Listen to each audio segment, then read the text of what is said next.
চাকরির পরীক্ষা এবং অন্যান্য গুরুত্বপূর্ণ যে সমস্ত পরীক্ষা আছে অর্থাৎ কম্পিটিশনের পরীক্ষা আছে, এই পরীক্ষাগুলোর সবচেয়ে গুরুত্বপূর্ণ টপিকস হচ্ছে মৌলিক সংখ্যা বা প্রাইম নাম্বার।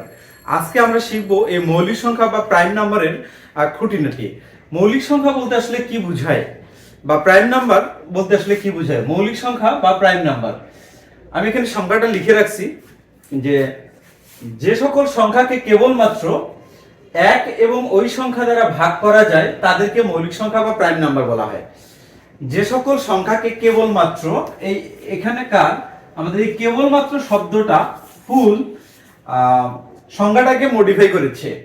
তার মানে যে সকল সংখ্যা কেবলমাত্র শব্দটার অর্থ হচ্ছে শুধু বা শুধুমাত্র বা কেবলমাত্র, মানেটা হচ্ছে এই যে ওয়ান এবং ওই সংখ্যা ব্যতীত অন্য কোনো সংখ্যা দ্বারা ভাগ করা যাবে না, অন্য কোনো সংখ্যা দ্বারা ভাগ করা যাবে না, তাদেরকে মৌলিক সংখ্যা বলা হয়। অর্থাৎ ধরে নিচ্ছি আপনার এখানে 5 আছে, এই 5 কে টেস্ট করব আমরা এই 5টা মৌলিক সংখ্যা কিনা। এর দুইটা মানদণ্ড থাকবে। কয়টা মানদণ্ড থাকবে? দুইটা। মৌলিক সংখ্যা হওয়ার দুইটা মানদণ্ড, একটা হচ্ছে 1 দ্বারা ভাগ যেতে হবে এবং ওই সংখ্যা দ্বারা ভাগ যেতে হবে। অনলি, এখানে বলছে কেবলমাত্র, অনলি এই দুইটা দ্বারা। যদি এ ছাড়া অন্য কোনো সংখ্যা দ্বারা ভাগ যায় তাহলে বুঝতে হবে এটা আর যাই হোক মৌলিক সংখ্যা নয়। ফার্স্টলি আমাদের 1 দ্বারা তো ভাগ যাবেই, প্রত্যেকটা সংখ্যাই কিন্তু আসলে 1 দ্বারা ভাগ যায়, সুতরাং 5 ও 1 দ্বারা ডিভিজেবল। এবং ওই সংখ্যা বলতে এখানে 5 কে বোঝানো হচ্ছে।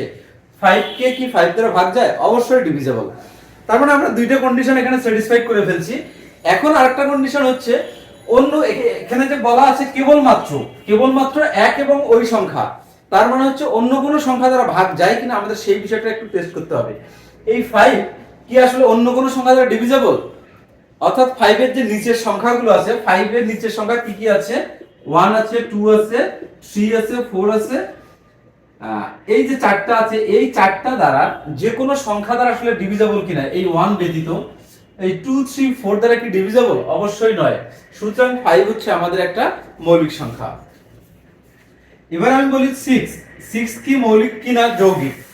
6 অবশ্যই মৌলিক সংখ্যা নয়। কারণটা হচ্ছে কি 1 এবং 6 দ্বারা, অর্থাৎ হচ্ছে এই 1 দ্বারা 6 ডিভিজেবল এবং ওই সংখ্যা অর্থাৎ 6 দ্বারা 6 ডিভিজেবল। এখন কথা হচ্ছে অন্য কোনো সংখ্যা দ্বারা ডিভিজেবল কিনা, অর্থাৎ অন্য কোনো সংখ্যা দ্বারা 6 কে ভাগ করা যায় কিনা। তাহলে 6 এর চেয়ে অর্থাৎ 6 এর চেয়ে ছোট সংখ্যা কি কি আছে আমাদের? 1 এবং ওই সংখ্যা ব্যতীত 2, 3, 4, 5, এই যে এই 4টা সংখ্যা আছে আমাদের। এই 4টা সংখ্যা দ্বারা, এই 4টা সংখ্যার যে কোনো একটা সংখ্যা দ্বারা কি 6 ডিভিজেবল? অবশ্যই ডিভিজেবল। আমাদের 2 দ্বারা ডিভিজেবল এবং এই 3 দ্বারা ডিভিজেবল। সুতরাং এই যেহেতু এই 6টা 1 এবং ওই সংখ্যা ব্যতীত আরো অন্যান্য সংখ্যা দ্বারা ডিভিজেবল, অন্যান্য সংখ্যার মধ্যে রয়েছে 2 এবং 3, সুতরাং 6টা হচ্ছে আমাদের মৌলিক সংখ্যা হবে না। এরকম আমাদের যদি আমি এখানে 8 লিখি, 8 কিন্তু আমাদের মৌলিক সংখ্যা নয়, কারণ এখানে 8 কিন্তু হচ্ছে 2 দ্বারা ডিভিজেবল, 4 দ্বারা ডিভিজেবল এবং এই দুইটা দ্বারা ডিভিজেবল এখানে, সুতরাং 8 মৌলিক সংখ্যা নয়। আমি যদি এখানে 7 লিখি, 7 কিন্তু হচ্ছে মৌলিক সংখ্যা। কারণটা হচ্ছে আমাদের এই 7 এর চেয়ে ছোট যে সংখ্যাগুলো আছে এই সংখ্যাগুলোর একটা দ্বারাও কিন্তু আমাদের 7 ডিভিজেবল নয়, অর্থাৎ 2 দ্বারা ডিভিজেবল নয়, 3 দ্বারা নয়, 4 দ্বারা নয়, 5 দ্বারা নয়, 6 দ্বারা নয়, 7 দ্বারা তো যাবেই এবং 1 দ্বারা যাবেই। তার মানে হচ্ছে 7 হচ্ছে আমাদের মৌলিক সংখ্যা। এরকম করে আমাদের হচ্ছে 8, 9, 10 এগুলো আমরা ইজিলি বের করতে পারবো। এই হচ্ছে মূলত মৌলিক সংখ্যার বিষয়টা, যে আসলে পরবর্তী লেকচারগুলোতে আমি বড় বড় যে মৌলিক সংখ্যাগুলো আছে কিভাবে ফাইন্ড আউট করতে হয় এর শর্টকাট সিস্টেমটা দেখানোর চেষ্টা করব। এরপরে আমরা আসি দ্বিতীয় যে টপিকসটা ছিল আমাদের, 1 কেন মৌলিক সংখ্যা নয়। আমরা এবারে দেখব 1 কেন মৌলিক সংখ্যা নয়। 1 কেন মৌলিক সংখ্যা নয়।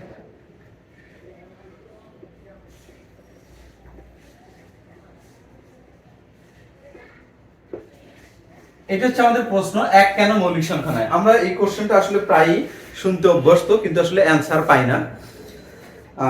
এক কেন মৌলিক সংখ্যা নয়, যদি আমি এই কন্ডিশনটা একটু বলি। প্রথমে আপনাদেরকে আমি একটা কোশ্চেন ছুড়ে দিচ্ছি। কোশ্চেনটা এই ধরনের যে আপনাকে বলা হলো যে আসলে বাংলা ব্যাকরণ কাকে বলে। এখন আপনি স্টার্টিংটা শুরু করলেন এভাবে, যে বাংলা ব্যাকরণ পাঠ করিলে বাংলা ভাষা শুদ্ধ রূপে লিখতে বলতে এবং পড়তে পারা যায় তাকে বাংলা ব্যাকরণ বলে। এই সংখ্যাটা যদি আপনি লেখেন আপনি কিন্তু শূন্য পাবেন। কারণটা হচ্ছে কি, আপনাকে বলানো হয়েছে যে বাংলা ব্যাকরণ কাকে বলে, আর আপনি শুরু করেছেন বাংলা ব্যাকরণ দিয়ে, তাহলে কিন্তু আপনার সংখ্যাটা হবে না। মানে প্রথমেই আপনার সংখ্যাটা ভেঙে পড়তেছে, অর্থাৎ কলাপস হয়ে যাচ্ছে আর কি।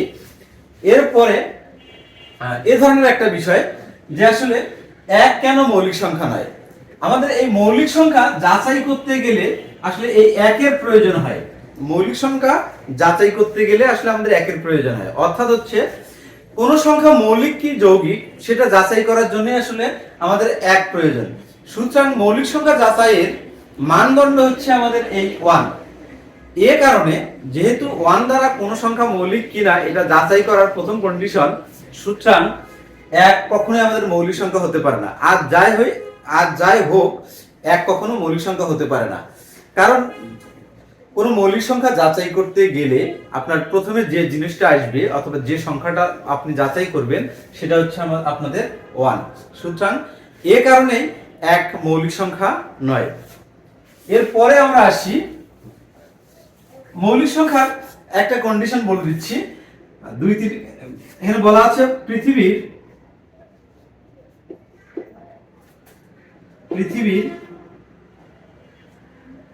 একমাত্র জোড় মৌলিক সংখ্যা, একমাত্র জোড় মৌলিক সংখ্যা হচ্ছে 2। মোট জোড় মৌলিক সংখ্যা হচ্ছে 2 এবং পৃথিবীর আদি মৌলিক সংখ্যা হচ্ছে আমাদের 2 নম্বর কন্ডিশন। পৃথিবীর আদি মৌলিক সংখ্যা, আদি মৌলিক সংখ্যা হচ্ছে আমাদের 2। সুতরাং এখানে কোনো কনফিউশন নাই যে আসলে প্রথম মৌলিক সংখ্যাটা কত। মৌলিক সংখ্যা হচ্ছে 2 এবং একমাত্র জোড় মৌলিক সংখ্যা হচ্ছে আমাদের 2। এই বিষয়টা আমাদের মনে রাখবো, কারণ এই কোশ্চেনটা প্রায়ই পরীক্ষায় আসে। আল্লাহ হাফেজ।